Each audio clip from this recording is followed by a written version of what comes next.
Hi everyone and welcome back. This is ML Reads with Chapter 4, Part B of the Elementalists Book 1 by Pixelberry Studios Choices app. As always, if you want to watch any of the other videos, any of the other episodes, I will link that main playlist in the description. And for the rest of us, let's continue playing Chapter 4, Judgment Day. Continue playing.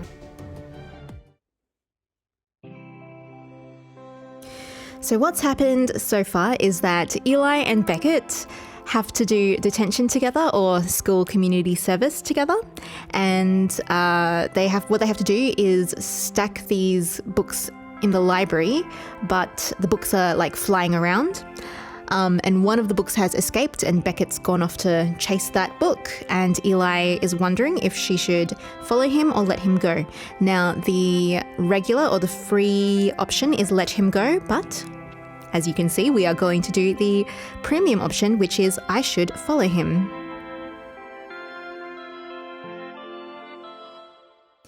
You follow Beckett down the aisle and after a moment, he stops with a sigh. Beckett, you're not going to let this go, are you? Eli, nope. I'll have you know I was voted most tenacious in high school. He almost smiles again before continuing down the hall, eyes trained on the book flapping weakly overhead. Beckett, lucky me.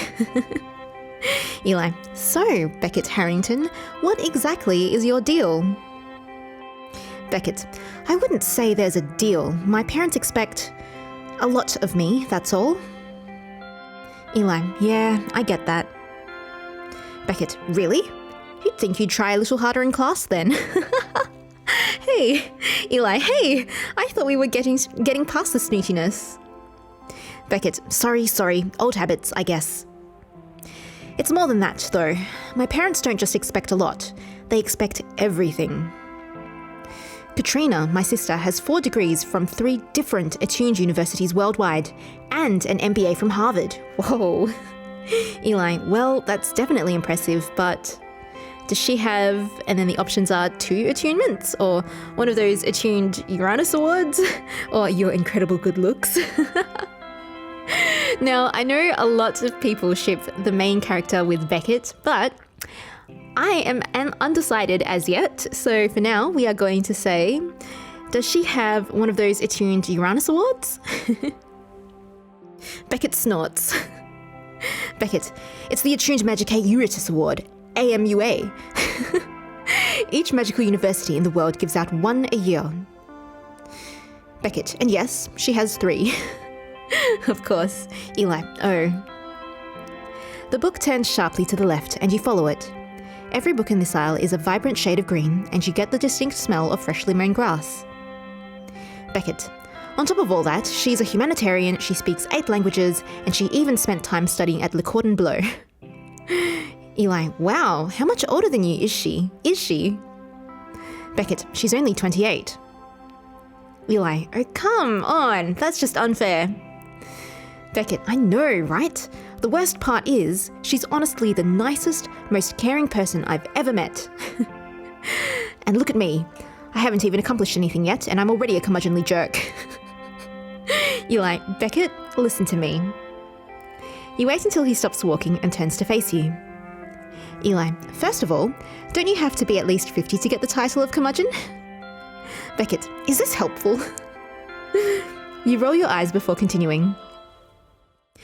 Eli, and second of all, you can't try to live up to other people's expectations of yourself. It's hard enough to listen to your own. Beckett, easier said than done. My expectations of myself are pretty high too. Yeah, fair enough. Eli, yeah, that's kind of obvious. Just remember to, Eli, relax sometimes or set attainable goals.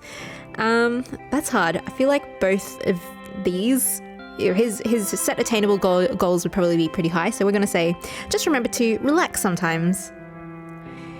You look up and see that the book has changed course again. You follow it to a dark alcove where you're faced with a set of stairs. You see the book at the top of the staircase and start to climb. Eli, what do you do for fun? Beckett, I read, I guess. Eli, okay, reading is good. What's your favourite book?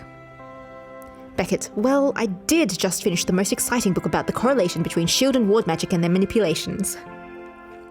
Eli, I thought you meant like reading fiction or poetry or something. The book angles sharply into a brightly lit corridor. Eli, whoa, there's a whole art gallery in here? You realise that Beckett is unfazed as he continues to hunt down the book. You trip after him. Eli, there's got to be something that you do just for the hell of it. Beckett, I do sometimes enjoy yoga.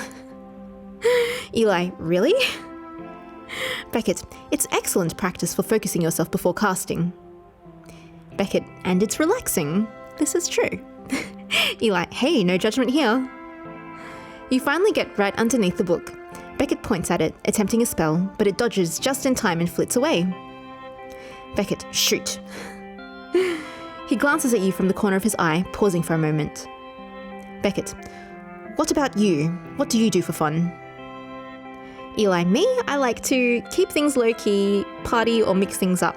I mean, I like both, so we're going to say I like to mix things up. Eli, my perfect day starts with a Game of Thrones marathon and a snack feast and ends at the hottest club in town. Best of both worlds. Beckett, sounds like a little too much for me, but I could see how that might be fun. The book flits around a corner to another set of stairs and zips back down to the ground floor. Eli, this book is really giving us the runaround, huh? Beckett, can you blame it? It knows as soon as we catch it, it's back to the shelf. A comfortable silence passes between the two of you. For the first time, Beckett looks unburdened and relaxed. When you round the corner, you see the book resting on a table, flapping its cover slowly as if taking a break. You whisper to Beckett. Eli, you take the left, I'll take the right. He nods, and the two of you stalk closer and closer. Beckett, now! You both jump for the book and knock right into each other. You manage to get your hands around the book before sliding off the table and into a heap on the floor. You sit in shocked silence for a moment before Beckett bursts into loud, uncontrolled laughter. Beckett, we could have just used magic, you know. Eli, yeah, but sometimes it's more fun to get your hands dirty. You struggle to your feet before helping him up. A smile still plays on his lips, but after a moment, he straightens his blazer and clears his throat. Beckett, should we get back to it then? You start to walk back to your aisle, but Beckett stops you. Beckett, I suppose I should thank you. Eli, for getting you in trouble and landing you in magical college detention? Beckett, not exactly, though I guess thanks for that too. Beckett, I should thank you for listening to me and giving me a second chance considering I was such a... Eli, an absolute monster? Beckett, not the wording I would have used. I'm not that bad, right? Eli, you aren't so bad, or I'm gonna have to prove you're not, or but you're cute, so I forgive you. I'm gonna say, you aren't so bad. Honestly, you're starting to grow on me a little. Yeah, he is. Eli, like a foot fungus that just keeps coming back no matter how much medication you use. Beckett, and he's like speechless. Eli, I'm kidding. Now come on, let's hurry this up so we can get out of here. You and Beckett head back to the Attuned Histories 1300 to 1350 aisle, and you slot the book you captured back onto the shelf. After taking a quick glance around, you climb up on one of the library tables and jump for a hefty tome as it flies overhead. Beckett laughs. Beckett, stop. You're going to hurt yourself. Eli, are you laughing at me? Beckett, just a little bit. Here, try this. First, stop the air current. He lifts his hand toward the flapping book and points a finger. The book freezes in midair. Beckett, then turn yourself into a magnet. The book can't help but be drawn to you. He turns his hand toward himself and curls his fingers inward. The book gives a shudder, but eventually drifts into his hand without a fight. Beckett, they also like it when you stroke their spines. They're more likely to stay on the shelf if they like you. Eli, we've been at the school for like 3 days. How do you know all of this? Beckett, my home library uses a similar filing system. Go ahead and try it. Eli, try it? How am I supposed to make myself a magnet? I literally only know how to conjure fire, and that didn't work out super great last time. Beckett sighs. Beckett, What did Professor England say in class yesterday, Eli, about where our magic comes from? Eli, that it's innate or inside? We're going to go with that it's innate. We're born with it. Beckett, exactly. The point is, and I'm loath to say this, but you're probably the most powerful student at this school. I'll be shocked if a little spell like this isn't a cakewalk for you. The magnet part is the trickiest, but perfectly simple with the right attunement, which I am pleased to be graced with. Eli, that doesn't explain how, though. Beckett, just, how do I put it? It's a feeling you get right in your center. If you focus on it hard enough, you can feel the energy being released. All you have to do is reverse that energy. Draw energy in instead of expelling it out. Go ahead, give it a try. Beckett watches you expectantly, half a smirk on his face as you shake your hands out. Eli, okay, first step. I should stop the current. You lift a hand at one of the flapping books and point your finger at it, freezing it in midair. Eli, that seems right. You can feel the book tugging against the current, straining to fly away. Eli, I better reel it in fast. Beckett, remember, make yourself a magnet. Eli, right, which would mean using metal? Sorry, these are all like timed choices. You close your eyes and focus on finding your magical core. You feel a tugging sensation in your belly and try to reverse that feeling. You turn your hand to face you and curl your fingers inward. The book shudders and is slowly pulled into your hand by an invisible force. Eli, nice! Just need to get it in on the shelf. The book wriggles and flaps in your hand, trying to get free. Eli, I should stroke the spine. You gently stroke your finger down the book's spine, and after a moment, it begins to vibrate softly, like a purring cat. Eli, who's a good book? You slot it into its place on the shelf, and it rests there contentedly.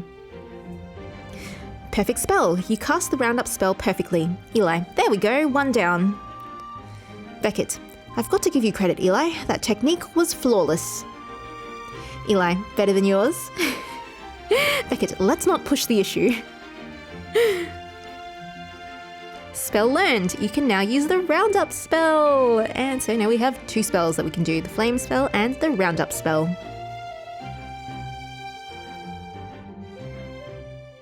You and Beckett work together to get the books back onto the shelf. He draws the last book to him, goes to shelve it, then stops. Beckett, wow, look at this. It must have fluttered over from another section of the library. Eli, another old book. Beckett, Eli, this is a first edition Pendergast compendium. Everything you've ever wanted to know about this lauded institution is in here. Up until the 20th century, that is. Eli, let me see that. I'm sure there's some truly fascinating school history in those pages. Beckett, oh, just wait until you see the complete timeline of Pendergast Deans chronicled all the way from the school's inception. Look, here's the original school seal right here. He points out the familiar crest on the cover, the one you've been seeing around campus and even now on Beckett's blazer. But instead of the elephant-like Drixmar in the middle, there's a snake-like creature eating its own tail. Eli, what is that? Beckett, we were the Pendergast Ouroboros until 1916, when Dean Greygarden Waite thought the mascot should be a little more... I believe the word he used was fun. The rest of the seal is the same, though. The typeface, the colours of the shield representing the 9 elements. Eli, 9 elements? There are only 8 colours on the crest. Beckett traces a finger around the border of the crest on his blazer, which is deep red in colour. Beckett, that's the 9th. Eli, but wait, I thought there were only 8 elements, or that red looks the same as the other. We're gonna say, but wait, I thought there were only 8 elements. Beckett, there's only 8 that we're allowed to practice and study. Eli, well, what is it? The 9th one? Beckett looks around, making sure you're alone. Beckett, blood magic. Ooh, is like blood bending? Eli, like the mastery of actual blood? Beckett, more like mastery over life itself. Blood ads are the only attuned powerful enough to give life, and they can take it away, just like that. He snaps his fingers. You realise you've leaned in closer, totally drawn in. Beckett, that's why the practice of blood magic has been banned. Eli, So the attuned government or whatever just disallowed them? How do you do that to an entire group of people? Beckett, it was more like they were suppressed. It's the rarest attunement a person can have, so there weren't many to begin with. Beckett, how do you not know this stuff? Eli, I never paid attention in school, obviously. Beckett nods like this is a suitable answer, and you try not to bristle at how easily he accepts it. Eli, but why? Why would they do that? Beckett, here, follow me. I want to show you something. He leads you to the creepy statue of a three-headed snake in the back of the room. All of its heads hiss in your direction as you approach, but Beckett holds out his hand and they settle down. Eli, so you're the marble snake whisperer now? Beckett, it's an enchantment. You need special permission to access these archives. Of course, he has the special permission. The snakes bend and twist before finally parting out of the way. You follow Beckett through. Eli, I thought it'd be a little more impressive back here. Beckett, hey, you shouldn't. He chuckles to himself. Beckett, you shouldn't judge a book by its cover. He laughs harder, but when he realizes you aren't, he straightens up again. Beckett, right, well, to answer your question about why they went to such lengths to stop Attuned from practicing blood magic. He starts to walk down one of the aisles. Beckett, there was a man, a while ago. He went kind of crazy, experimenting on children and all kinds of horrible stuff. They called him the Dread. Eli, that's so scary, or a really cool nickname. I'm gonna say, that's so scary. As far as bad guy nicknames go, that's pretty chilling. Beckett, his real name was Rafe Highmore. Eli, so what happened to Rafe? Beckett continues speaking in a hushed tone as he winds through the stacks. Beckett, no one really knows, actually. It's pretty strange. When I was a kid, he was basically the boogeyman. You know, if you don't eat your peas, the dread will come for you. Eli, parenting at its absolute finest. Beckett, and, unfortunately, a very real possibility. For all the years he was being pursued, he only killed kids. Ooh. One of the candles on the wall flickers and a knot forms in your stomach. You follow Beckett around a corner and into an aisle labelled Biographical Histories. Beckett, and then one day he just disappeared. Beckett stops in front of the third shelf and runs his fingers along the spines, finally pulling out a book and handing it to you. And then it's this red book with gold handwriting, it looks like. Magical Crimes of the 21st Century. And then take book. You try to open the book, but the pages stay firmly shut. Beckett, oh right. All of the books in this section can't be checked out without access approval, see? He points out a perfectly thumb-sized indent on the bottom of the spine. Eli, I see, and how do I get access? Beckett, it would have to be approved by the Dean herself, usually for students that are already excelling past the standard year's curriculum. Eli, and let me guess, you're one of those students. Beckett, one of the many benefits to attending the Pendergast summer program, and being all around brilliant, of course. Eli, great, so you can just check it out for me and I'll... Beckett, no way, I can't go around using my special privileges to help just anyone. What if you damage it, or forget to bring it back and accrue late charges? Eli, and then she's thinking this, learning more about this Rafe guy is bound to help me understand more of the magical world's secrets. There might even be something in this book that explains that shadow creature. Beckett's the only one who can help. Tutorial. This book is a significant item. Collecting it will add to your desk and help shed some light on the mysteries at Pendergast. Okay, so to take the book, it's is the premium choice, and then it's Beckett, I can't do this myself. And then the regular choice or the free choice is, I guess I'll just leave it for now. As you can see, we are going to take the premium option. Beckett, I can't do this myself.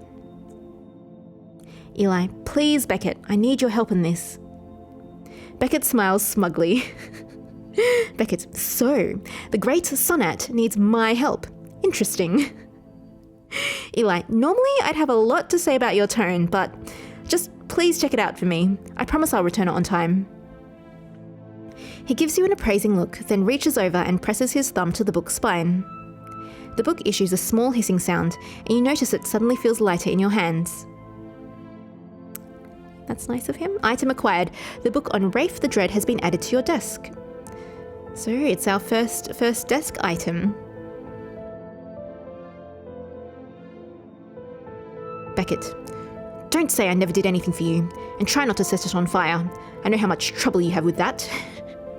I'm going to go get my things together and return this compendium since our jail sentence is almost up. Eli. Sure, I'll catch up in a second, and thank you. He simply shrugs as he walks back to the tables, and you crack open the dusty tome. Eli. And then she's reading this. Highmore's actions during this time are considered the main catalyst for the banning of blood magic in the Americas.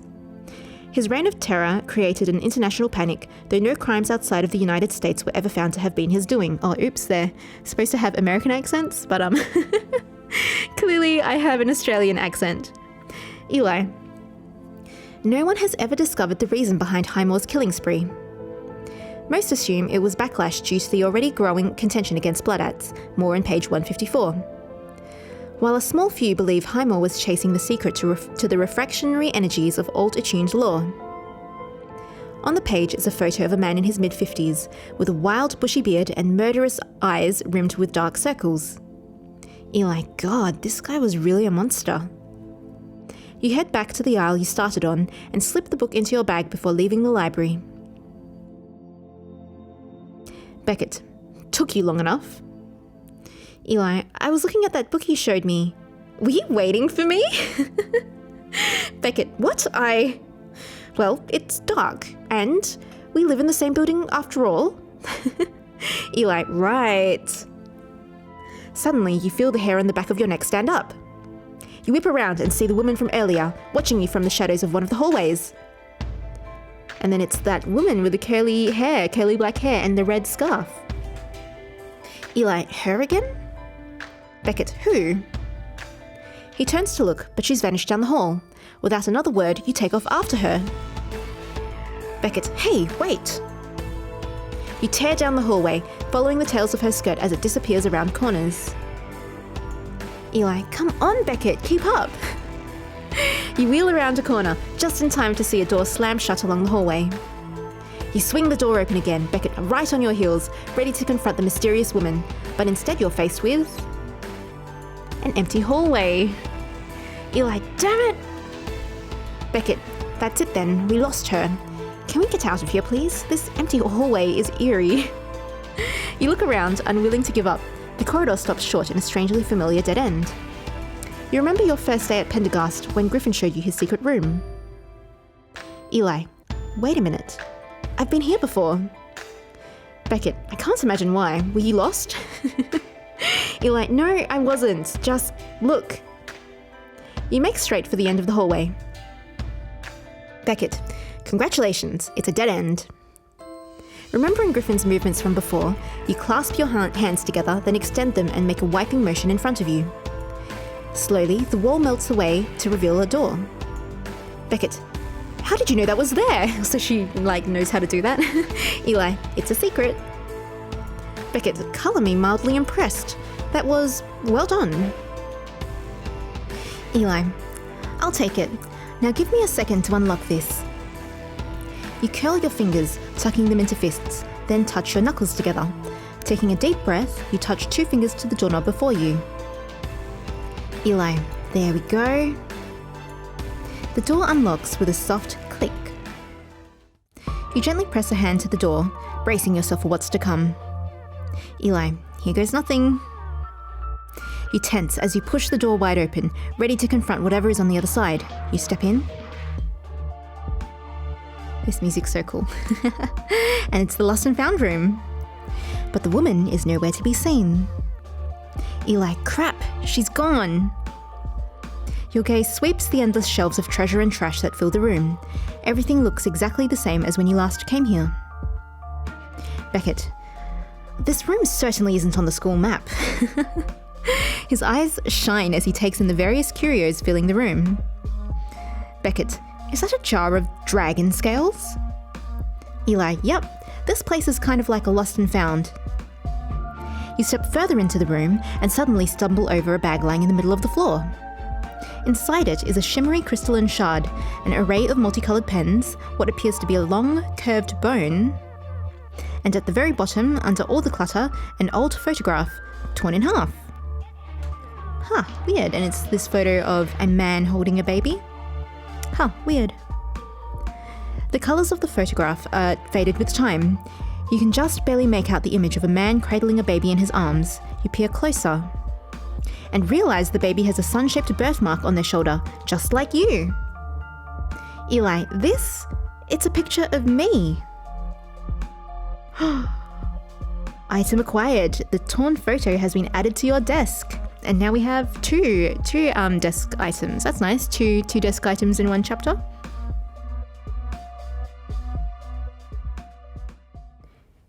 And that is the end of the chapter. Okay, so that is the end of chapter 4. Things are getting very curious indeed. As always, I hope you are enjoying this as much as I'm enjoying making these videos. And yeah, I will see you guys next time for the next video. See you then.